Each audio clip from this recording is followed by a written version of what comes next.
Hi guys, Ben Green here, child practitioner and wellbeing coach, and I'm joined by Joyce Adekoya, occupational therapist. Fantastic. So Joyce, previous video we done was based around establishing our learning environment within the home.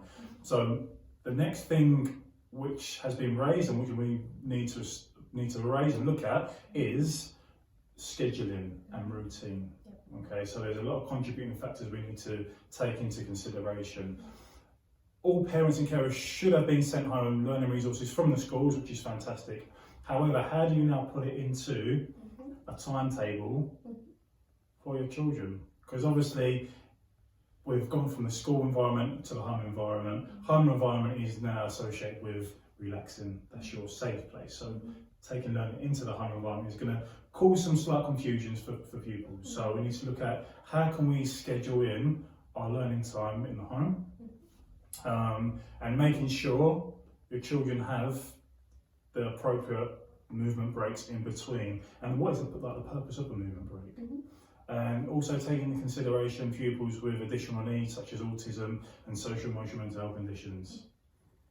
So what advice can you provide our watchers, or viewers, sorry viewers? Lovely. So thanks for that, Ben. So first and foremost, it is essential to have a routine, just to put that out there, and a structure in place. As you can imagine, our children and young people, they tend to have a structure and a routine at school, and obviously at home it could be sometimes slightly different. But what I'd like to just put out there is school is not closed, but school is changing. Absolutely. So what that means is that the way in which school now operates is slightly different, but it's just going to be at home. And I think really it's a good opportunity for parents and carers to really engage and actually, bond with their children. It's a perfect opportunity. Perfect opportunity. And actually to see what are my children's needs, what are they actually able to do, what are the things that they struggle with, and actually where are the things that I can actually help them with along this journey, and just really take it as an opportunity to really find out, your children's strengths, some areas they need to improve, and actually as a bonding session on what things you can also help. It's a journey, isn't it? It's a learning journey, and sometimes I thought parents don't, you get reports back from teachers and TAs and therapists, but you don't see them in the actual process. So I think this is a perfect time to be on that journey with them. Definitely. And actually, to be honest, I think it's quite important, because what that does, it gives you a window view and a lens actually into how they're actually able to learn, their learning styles. It actually gives you an idea in terms of how actually long they can concentrate for. So you might find that some children can actually concentrate for 30 minutes, some might be 10 minutes, and these are some of the things I'm going to be addressing in terms of the breaks and things like that. So when we're talking about scheduling and a timetable, what we're really referring to is a good, clean structure. Now, the structure can be flexible. So if, for instance, have children at home, which is obviously a new environment, which most children are at home at the moment, what I'll say is start small and bit by bit. So don't overwhelm your children. Don't sort of, make it very rigid from 9 to 3. I would say in the first instance, make it realistic. Absolutely. So, give yourself a realistic, sort of like a transitioning into homeschooling, if you like. So they're used to probably doing something around maybe 8:30, 9ish to about 3, 3:15. So I would say aim for about maybe 9 to about 1 is a good starting base to then transition them, so that it's not sort of like overloaded or overwhelming at the beginning. Number 1. Number 2, what I would say is, try to attack some of the core subjects in the morning. So I would say start with your general maths and English.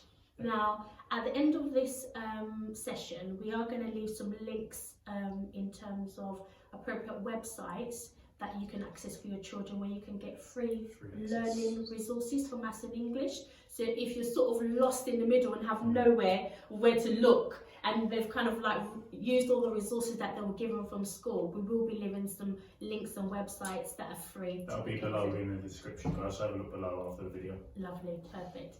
And then, so that's sort of the main thing. I say attack your maths and English in the morning, and then sort of towards maybe like the latter part of the day, sort of like maybe 11, 12 onwards, just making sure that you're giving them good physical activity as well. Absolutely. Because it's really important to get good blood circulation around the body and good blood circulation to the brain, which also helps the child to then refocus back, stimulation back into what they're going to do.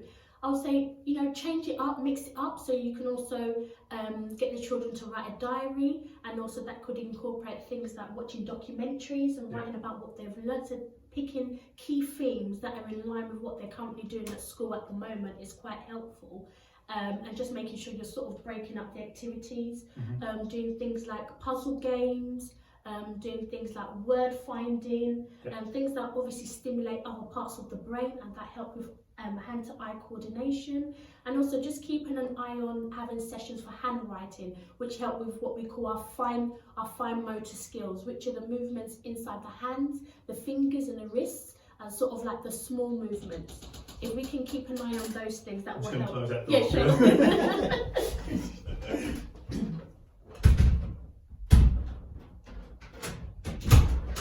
Sorry guys, technical issue.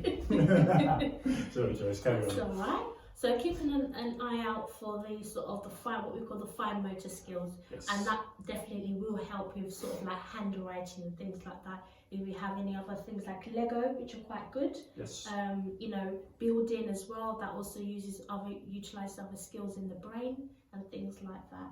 Fantastic.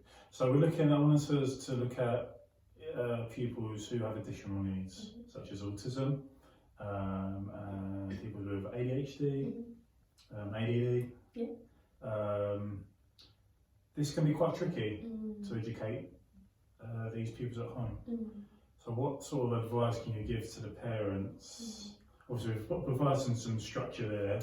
Is there any additional sensory activities we could discuss that could help to so pupils can help to self-regulate? There are quite a lot of things we can do actually in terms of being able to meet a child who has sensory needs. So what we mean when we say a child has sensory needs, what it really means is that usually what you might find with children that have ASD, it means that they have the ability to become overwhelmed or the potential to maybe have a meltdown. So what it really means is that the environment really provides stimuli, and the body's responses to these stimuli sometimes can be over-exaggerated or maybe oversensitive to these stimuli. So really what we mean is when a child has sensory needs, what we need to be looking at where they're oversensitive in these areas. So for instance, we do have some children who wear air defenders, for example. So what we'll be saying is that child has the potential to be overstimulated from their hearing in terms of their the auditory. So usually what the air defenders are really, they provide a filter for the environment, which then allows them to actually focus on the task at hand rather than hearing loads of exaggerated noises. And really what that does, it provides a distraction and tends to provide a disengagement from learning. So when we're looking at children with sensory needs, it is important to identify what their needs are and the particular area where they tend to be more sensitive. And that really is quite key, because then that allows us to then reintegrate them back into learning and focus. So with children who have sensory needs, what we would be really looking at is if these children and young people are currently at home, considering the current situation on the ground, it's not a bad thing, it's a good thing. As we've addressed before, that schooling hasn't stopped, but schooling is changing. And also it provides a really good opportunity, as we've identified before, for children, for parents and carers and siblings to really actually have more bonding with the children and young people, and be on the journey and actually get to understand what the sensory needs look like. How does that actually have an impact on their learning? So things that we can do to support children with sensory needs are things that what we call sensory breaks. And really what that helps is when you notice triggers such as like biting or kicking or agitation, or maybe the urge or the constant need to sort of consistently move about, and they're just not really being able to engage in their learning. Maybe they're spitting, maybe they're sort of rocking or holding their ears quite a lot. You start to notice like really poor eye contact, so when you're saying things or not able to attend, exactly, you know, looking out for all these triggers. And the reason why we call them triggers is because if you can identify them at the stage of where they are triggers, then what we can do is we can help them to regulate themselves back to a point of where they're able to refocus and engage in learning. But if we sort of miss the threshold for where the triggers are and you start to see it's escalating, then we're most likely going to the point of having a meltdown and sort of what we call being sensory overwhelmed or overloaded. So there are things that we can do in terms of supporting children with sensory needs, and what we would say is making sure that one, there's water around in terms of keeping the child hydrated. Nutrition is really, really important at this point, making sure that they're having regular snacks as well, and also just being observant as well in terms of can your child or the young person at home, can they really attend to a task for more than 10-15 minutes? So looking out for people rocking or not really engaging as much, maybe they've given it their best 10 to 15 minutes. That is totally fine. What we're looking at really is not how long they can sit for, but really how long they can give good quality work. Quality over quantity, yeah, that's it. So, yeah, that's it. Good quality of work where they're actually able to assimilate the information and also engage in a positive way, where they're not really distressed. So if you notice after 10 minutes, you know, I'm just going to say Johnny, for example, for the sake of the video, Johnny's becoming really agitated, he's not really listening, maybe he's starting to scrunch up his work, he's throwing it on the floor, you're noticing these signs. That's the sign. Just say, you know what, Johnny, it's all right, let's go out for a bit, have a break, jump on the trampoline. So if they have vestibular needs, which is a constant urge to sort of like move around and have that output in a physical way, then, you know, we need to be looking at more physical activities. You can do wall press-ups, you can do push-ups, you can do sort of jogging on the spot activities. And so anything to provide deep pressure. Yeah, so I would say that the deep pressure is quite good to come in handy afterwards. So if you find that maybe they're quite heightened at that time, I'll say meet them where they are, and then provide that outlet, physical outlet, then that then brings them down. Then that's a good opportunity to provide the deep pressure, which also provides an extra calming sensation to the system. Yeah, that goes. which is good as well. So you might have some children or young people at home that have weighted blankets, if you've heard of weighted blankets, or weighted vests. Really what they are another avenue is what you've just rightly mentioned, Ben, is to provide that deep pressure to the body, and that provides a calming sensation and then helps them to actually refocus back onto the task.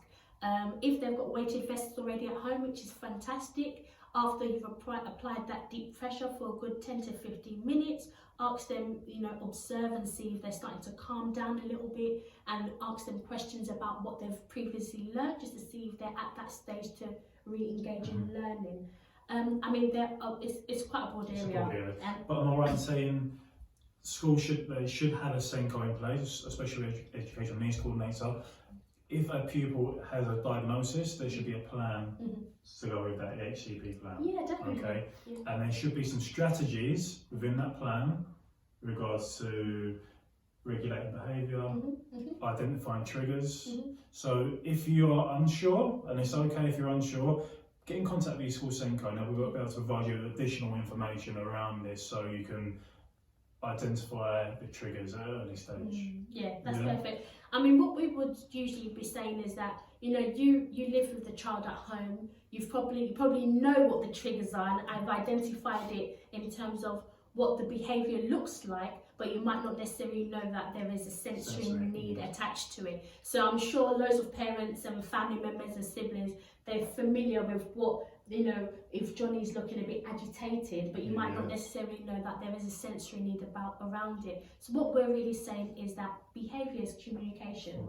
So behaviour is a form of communication. So what is it that Johnny is trying to communicate to you at that time? Just being a bit more attentive. And really, it's a learning journey for you. It's a learning journey for Johnny as well, being at home. But it's that opportunity to develop more understanding, more patience, and more bonding, and also an opportunity for you and your loved ones, your children and young people, to actually work hand in hand it's a collaborative Yeah. sort of effort really at this time. As Ben rightly mentioned, if you are unsure about, you know, how to meet the sensory needs or what different types of activities there are, please be in contact with the school. A lot of schools now have put, you know, online resources to access different types of activities, which probably most likely would have been devised by occupational therapists and wellbeing coaches and things for the physical side as well. So just keeping an eye on that, and you know, when you get calls in from the schools, do ask these questions so that you can make use of all the resources that are available. But just to go over it one more time, remember to keep your children and young people hydrated. Having snacks are really important, and nutrition is also important to help the brain as well, to retain information as well and maintain that energy to learn. Also making sure that there's adequate breaks as well. That's very important. Very important, especially the sensory breaks, and just making sure that the environment is conducive and appropriate for them to learn. And we're on to a win-win. Win-win. And also talking about the breaks, make sure they're established as well, so they're aware it's coming up. That's okay. So again, you have that structure in place. Joyce, thank you for that. That was amazing. So stay tuned for the next video where we'll be covering self-care. Stay tuned, guys. Thank you. Thank you. Bye.